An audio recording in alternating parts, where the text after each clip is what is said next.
La RTX 5080 est sortie et elle fait déjà parler d'elle. Trop chère, pas de stock, des gains en perf limités et en bonus des cartes qui prennent feu et des défauts de fabrication. Alors au final, est-ce une bonne carte graphique ou une mauvaise affaire? On va voir ça ensemble. D'abord, parlons du prix. En moyenne, la RTX 5080 est sortie à un prix de 1529 €, mais certains modèles vont jusqu'à 1800 €. Et c'est là que le premier problème arrive. Avec ce tarif, elle se situe entre la RTX 4080 Super et la RTX 5090, mais le gain de performance justifie-t-il l'écart de prix?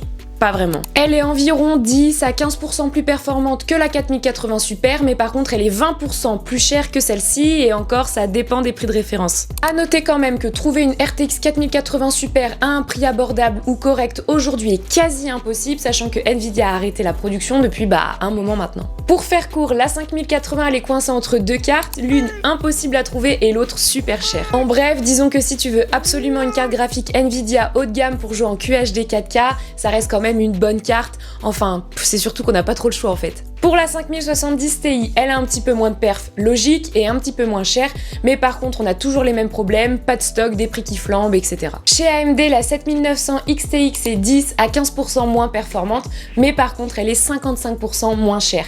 On va passer de 1529 € à 980 €, le calcul est vite fait. Et avec la 9070 XT qui promet des perfs aussi proches que la 7900 XTX, pour encore moins cher, Nvidia a du souci à se faire. Enfin, si on arrive à avoir du stock en Europe. Alors bon, est-ce que le DLSS 4 et les 15% de perf supplémentaires valent cet écart de 500 €? À vous d'en juger. Et j'ai oublié aussi de vous parler des défauts de fabrication. Des ROP manquants, des câbles d'alignes qui prennent feu, ces problèmes restent rares et concernent surtout la 5090, mais à 1800 € la carte, on peut peut-être s'attendre à un contrôle qualité plus sérieux, non? Alors, bonne ou mauvaise carte, techniquement, elle fait le taf. Mais à ce prix-là, le rapport performance-prix reste discutable. Si vous avez déjà une 4080 Super, l'intérêt est quasi nul. Si vous voulez absolument une carte Nvidia, c'est ok, mais si vous voulez une bonne carte pour jouer en 4K, franchement, regardez aussi chez AMD.